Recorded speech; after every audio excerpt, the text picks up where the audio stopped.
Hello and welcome to Bharat Shakti. I am Nitin Gokhale.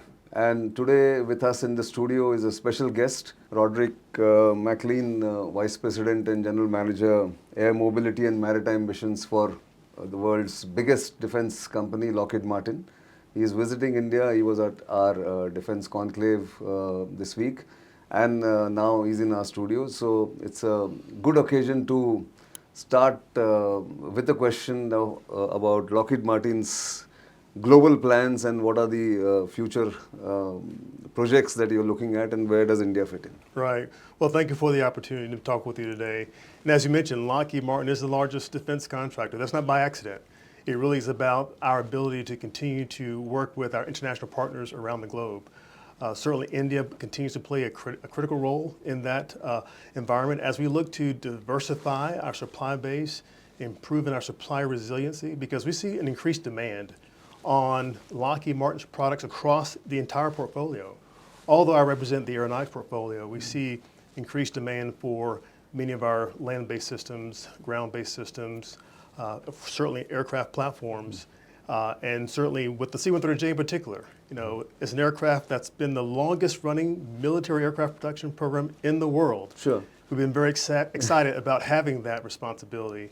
And now with the Indian Air Force flying the C-130J, we see that there's continued operations and opportunities to really expand the fleet as we look at the India MTA opportunity. We're very excited about that opportunity.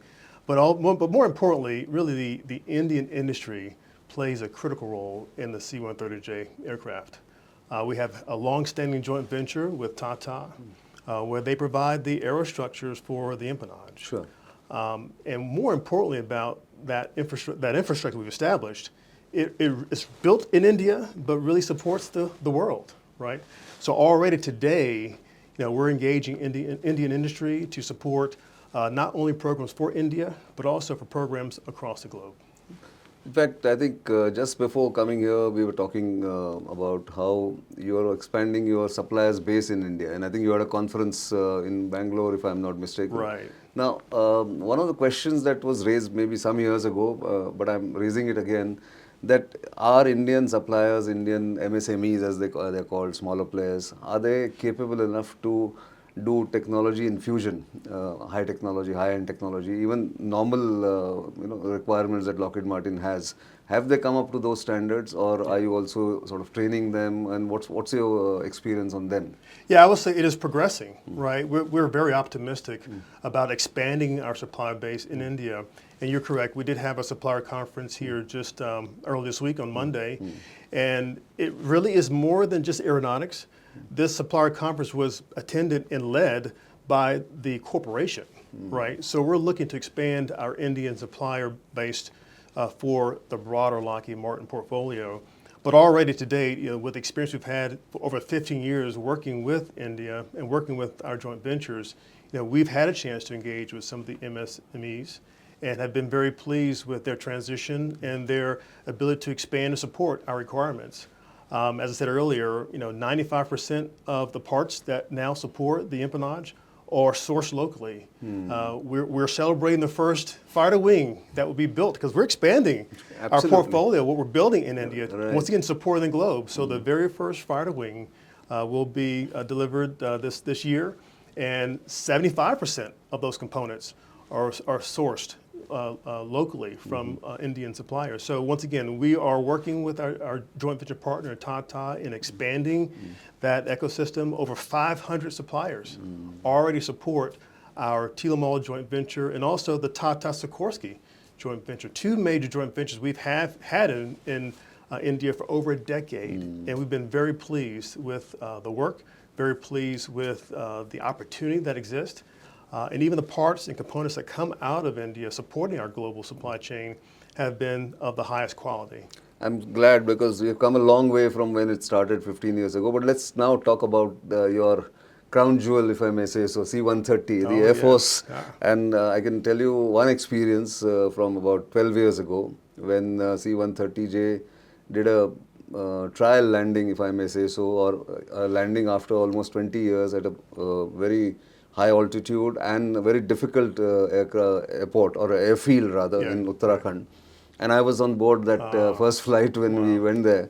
So the ability and the capability of C-130 is absolutely in no doubt, because I could see it myself, I could experience it myself.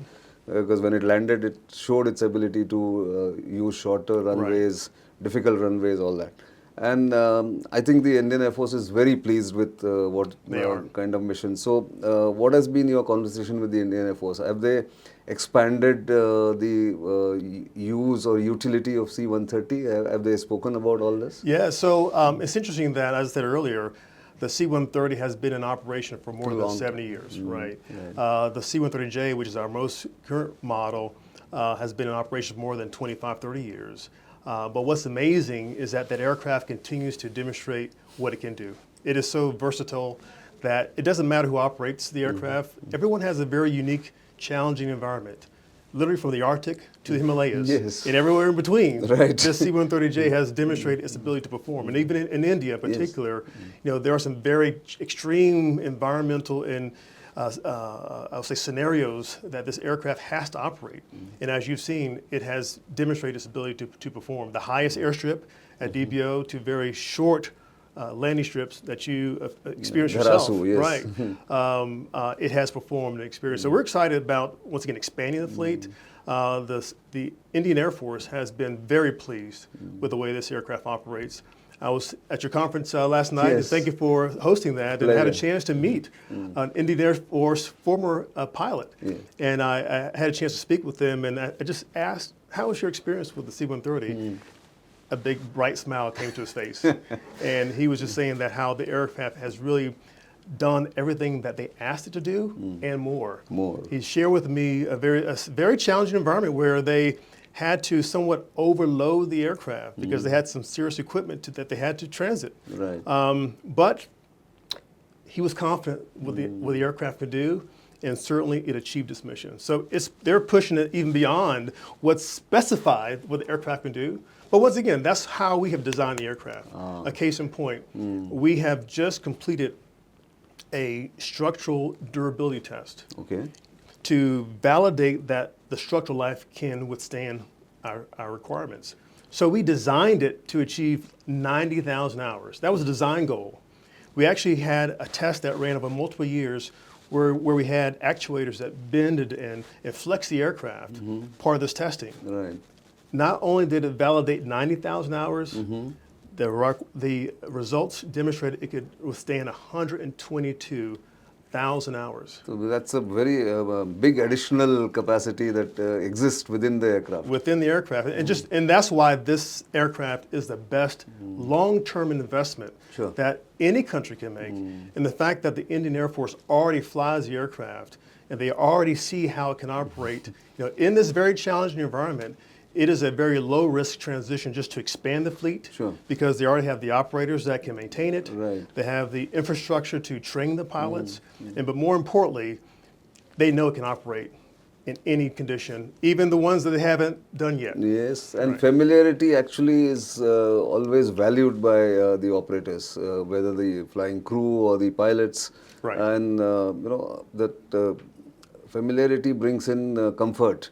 And one example comes to mind again. I think the same aircraft and the Indian Air Force did a very risky operation in Africa on an unpaved, unprepared airfield to rescue Indians who were caught in a civil war at night. And I think multiple other places, I think this has been done. So there's no doubt about C-130's capability. Now, what happens is, it's obviously a decision that the Air Force has to take.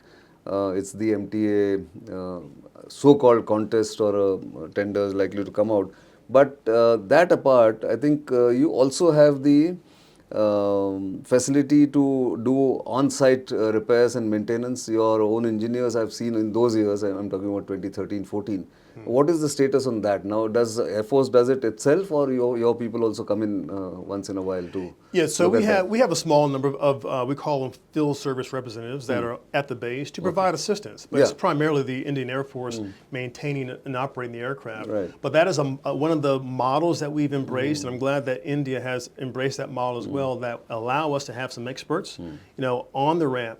So if there's some unforeseen issue that comes up, that they have the experts there that are there today that can answer the questions, which has been one of the reasons why they've been able to operate this aircraft so effectively and meet all of its availability requirements because of the additional support that we provide. But still, the Indian Air Force and the maintainers are very highly trained, very highly capable, and when they forward deploy, it's all Indian Air Force on the aircraft, maintaining and operating that aircraft, and they're doing a phenomenal job in supporting, maintaining, and executing their missions. No, in fact, India was blessed to have this aircraft and the others during the standoff with China, which was a major standoff in high altitude because there was an airlift and huge airlift of troops suddenly in a very short span of time. Sure. And equipment and forward deployment on the high Himalayan border. So which I think again proved how useful that aircraft is. Yeah, and I think that's why we say this is really the only truly tactical airlifter. You know, the unique design of the aircraft, having the straight wing, having 4 turboprop engines, provides very unique characteristics that allow you to fly at high altitudes and land in very high, challenging environments, even high, hot altitudes. In the case of Afghanistan, that's where even the U.S. Air Force saw the value and the benefit of the C-130J because the older airplanes, the legacy airplanes, couldn't operate in that tough conditions. But once they saw our foreign partners who actually acquired the airplane first for the Royal Air Force out of the UK, and even the Australians were some of the first procurers of the C-130J. But so they saw how that aircraft operated at such a high, hot altitude and said, wait, we need to buy more of those. So India has a very similar environment where, once again, the C-130J in particular, the way it's designed can certainly operate in those conditions and have already demonstrated to do so. Even if you had an incident where you may lose an engine, 3 engines can still allow you to perform and execute the mission, where if you have an aircraft that has 2 engines, hypothetically, you lose an engine, you have to return to base immediately. Yes. Your mission is over. Yeah, but here you have that additional redundancy, as they call it. Exactly. That's of course there. And one again from the conference that you attended, or you participated and spoke at the one of the panels.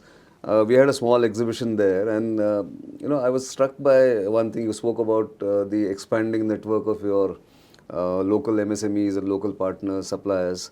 And one of them showed it to our national security advisor as he was going around the stalls, that he's supplied to the Indian Air Force some pellets for C-130. He's a local MSME guy who's done this, so which means you as a company and in the Indian Air Force are also working towards localization of many of these equipment or additional equipment that is required for loading and unloading. And that's what's valued about the C-130. It has the versatility and flexibility. There is a capability to have palletized effects, right? We've demonstrated that in the U.S. But once again, it just provides more flexibility as to how this aircraft can be used. And that gives more opportunities for local industry to participate. One thing that's really exciting about the program that we're moving out and moving forward with is establishing the MRO, the maintenance repair operations. That's going to be a huge, I would say, capability enabler to further support Indian Air Force's ability to maintain support their aircraft. But once this facility is in place, not only can they support the Indian Air Force, but also many of our regional partners around the globe. Over 560 C-130Js have been produced, right? There's a huge international market, right, for maintaining and repair and overhaul services. Now the Indian Air Force will have a chance to support those operations. And guess what? That means there'll be another broader ecosystem that has to be established, to be created to further provide repair and overhaul support for many of the other subsystems that will be on the aircraft. So we look forward to further expanding that supply base, expanding the number of MSMEs to support the program. Absolutely. So you got a opportunity to expand the fleet. You will have an opportunity to expand the maintenance or the MRO ecosystem. And of course, suppliers who can then help in not just maintaining, but also, like you said, empennage are going from here. The fighter wing will also come in. So India has a lot of opportunities to work with Lockheed Martin very closely. It was a wonderful, insight that we got into what your plans are and how India should look at C-130 as a force enabler and a force multiplier. Thanks for your time and Sure. your insights. Okay, thank you very much. Pleasure. Thank you. Okay. Keep watching Bharat Shakti. You will get such interesting guests. And of course, don't forget to send your comments. They are valuable for us. You know our social media handles. And of course, keep subscribing to them if you haven't already. If you have, then tell your friends and family what Bharat Shakti does. For the time being, it's goodbye.